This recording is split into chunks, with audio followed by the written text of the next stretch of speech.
अपनी पहचान तो करवाओ, तो कह देना कि मैं गुलामी मुस्तफा हूँ, मेरी पहचान है,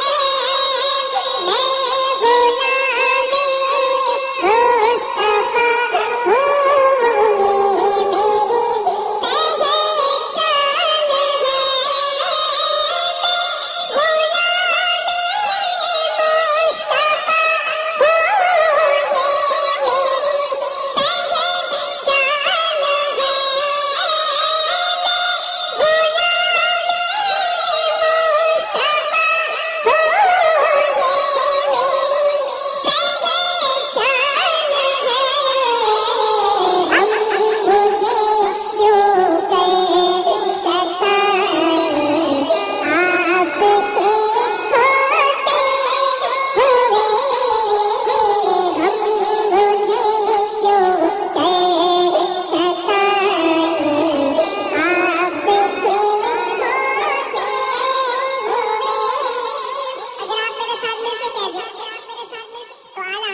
सुन्नत अदा हो जाएगी।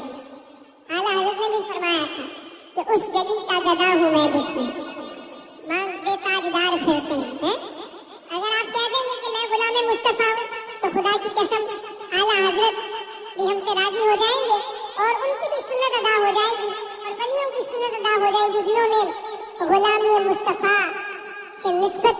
ज़ाहिर की है। तो मैं चाहता हूँ कि जरा सब मिलके, मैं माइक आपकी तरफ करूँगा, देखता हूँ कौन शर्माता है और कौन मोहब्बत के साथ